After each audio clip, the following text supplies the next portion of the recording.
Hey guys, it's Cash Chat in the cars with Cashers with Coffee. Something caching in cars, getting coffee with Cars and Zach. I don't know. I'm the one that made the show and I don't even know the name. I'll figure it out. But yeah, I'm here with Geo Derek here in Omaha. Yeah. I was driving through on my way to a wedding in Lincoln and eventually working my way to Denver this weekend. We have negative 50-degree weather in Sioux Falls coming, and I didn't want to stay in town. It's not too warm here either. Nope. I'd rather be snowboarding in Denver. And I'd sent him a message and said, hey, you want to meet up and do one of these cache chats? And then also, if you have any caches along the way. And we found a D4. So difficulty 4 that you've been looking for how many years? I saw the puzzle for maybe 2 years ago. I looked for it 3 times. I didn't have the right gloves or too many muggles around and too conspicuous. I needed help. So Zach was driving right by the exit and we worked it out. So yeah, it was right off awesome. the route. So not even probably a mile, maybe. So yeah, it worked out nicely. He was just getting off of work. So what's sort of your caching story? What got you interested in caching? I had heard about it through a friend and I had subscribed to Groundspeak, but I never really looked for them until 2009. We were on a camping trip.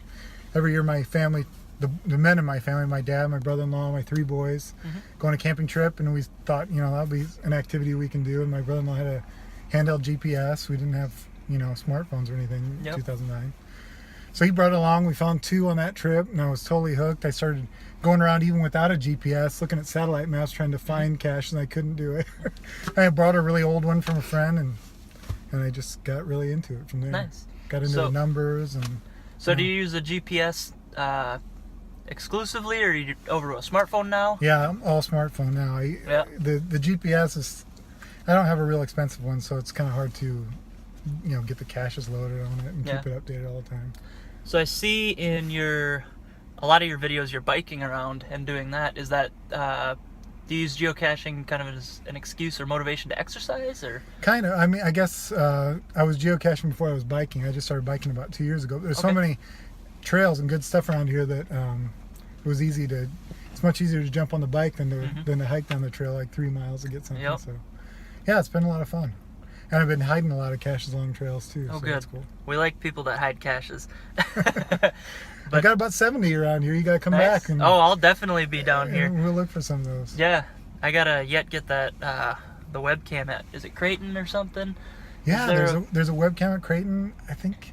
Is there still one at UNO too? I think we have. There's one down in Lincoln, and I got that one. Well, but I don't know about UNO. UNO. Yeah, but I don't know UNO. I have 2 here in town, so if they both still exist, Creighton and UNO. Yeah. Yep. Those are rare these days. So are those yours? The no, webcams? Oh, okay, good. I only started in 2009. They're already gone by then. Yeah, well, unfortunately, but I did find those 2. Okay. Yeah, I've gotten the one in Lincoln, so that one was like put a smiley on the roundabout or something like that. There's 2 trees that are the eyes, and you lay down and make the smile or something. Yeah. So that's fun to find those old ones. I think that might. No, I think I have another webcam or 2, but I don't have too many. But I'm hoping in Denver I might get one. Yeah. And then maybe if I come back this route on the way up here, I'll swing by and let you know when I'm coming in. But maybe we were out in Denver for Geo Woodstock, which was really fun. But I didn't get the webcam while I was out there. A lot of people were going for those multi-icon days. That's kind of a fun thing. Have you done that before? Yeah, I did like 9 in a day. Yeah. I actually had a crazy day. I was doing a road trip like this from Rapid City, and they had a webcam out there. I got my webcam in virtual by about 6 in the morning, and then I made it.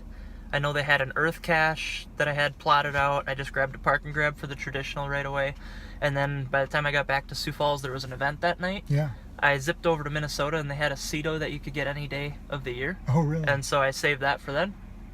And I came back and I had like a multi and a where I go right near my house, where I had found the first stage of the multi already and just needed to go find the final. And then the where I go, I had kind of gone through at least the first part of it. It was kind of, wiggling around a park and everything. Yeah. So it was a small, area that I had to cover. And then I don't know if I had another type or 2 in there, but just random. A puzzle cache probably. I think I had a challenge one that I finished on. So I had a pretty good day, and the only way I could top it now is if I were to do that around Geocaching HQ. Okay. So. Yeah. Mega events are a good time to try stuff Yep. like that because a lot of times people will do special events and special hides, where it goes and whatever, just for the event. Yeah. I did mine at Moga 2012, and I Nice. think it was 8 is all. Yeah. That day. But. Mine could be 8 too. It's just somewhere in there. I just know it would have to take a special event now, like a Mega or a Giga or go to headquarters where Yeah. you get those icons that are. I had the day where I got everything you could kind of get in a day. Yeah. And my 2 events where I happened to get 2 in the same day, Cedo and an event cache. But Cool. yeah, I'm excited to see what this road trip has in store. But I also, Omaha, the nice thing is it's an area that I haven't been through too often.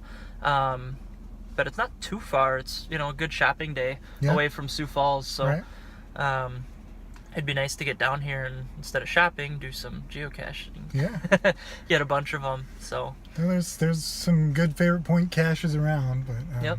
Yeah. So what's your most memorable caching experience? So when people are talking about geocaching, like, is there that one story that really pops out in your mind? That's a good question. I have to think about that.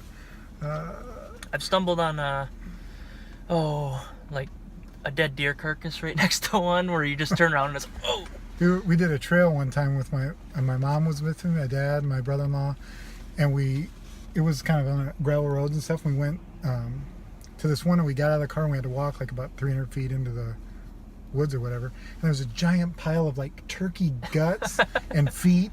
And I mean, we couldn't even tell what it was. It was just like a giant pile. And then we started recognizing like the turkey feet and stuff. And it was like, did they butcher like 40 turkeys on the spot and just leave the pile there? It was super disgusting. And it stank really bad too by the time we got up there. But well, I would chicken out on that cache. Yeah.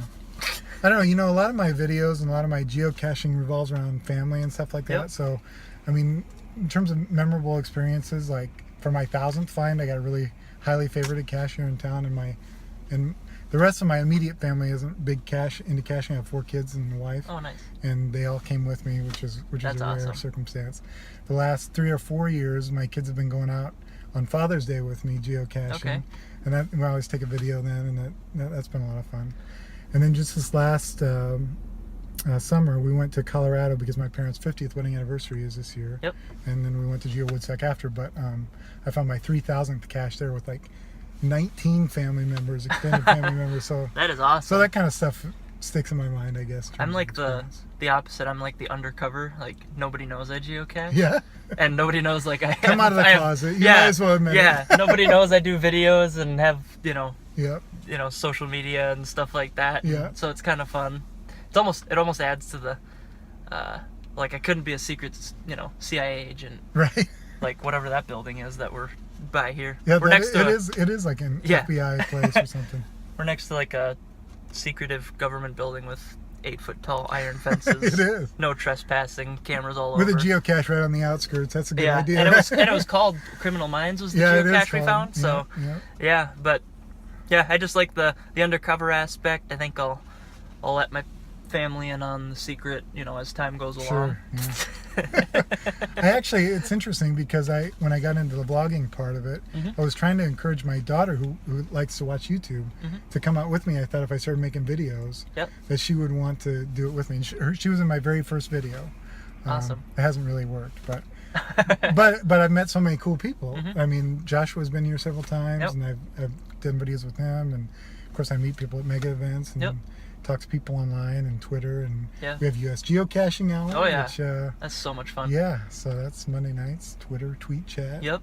Join it on Twitter at US Geocaching Hour. Don't miss it. It's a lot of fun. Yeah, Monday nights at 8. 8 Central, yeah. Yep, 8 o'clock, and use the hashtag US Geocaching Hour, and they usually ask between 6 to 10 questions about every 5-10 minutes, and you respond, and they kind of have a topic every week, and it's just a lot of fun, and I've seen some increased engagement as of late, and so that's been we've had really up nice. to like 750 tweets during the hour. That's awesome. It's a lot I of love reading through it. It's almost like you're going through and trying to keep up with them while also trying to think of your own answers. And, that's right. And I keep trying to do videos now. You can only read about 10% of what goes on Yep. and just respond where you can, but it's a lot of fun. Yep. A lot of people on there. Yeah. But it's interesting, like when I got into the video making, I knew people online, and most people online would know me from videos, but none of the local cachers are really. Yeah. I haven't come out myself in terms of Yeah. to the local cachers because, I find caches around here and I put them in the videos and stuff, and I don't want. I guess a lot of local cachers getting a bunch of spoilers off of my videos and stuff like that. So Yep.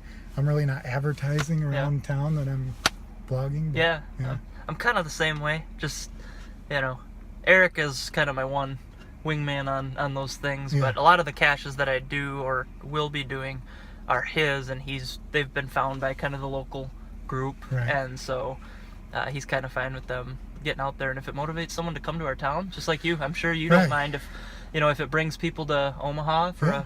a weekend trip or something. That's awesome. So, well, hey, thanks for your time, and it was good meeting you. You and too. we'll see you around. Absolutely. So, all right, guys, we will see you at the next cache, and we'll see you at the next cache chat in the car with Cachers with Coffee. Happy caching. Take care.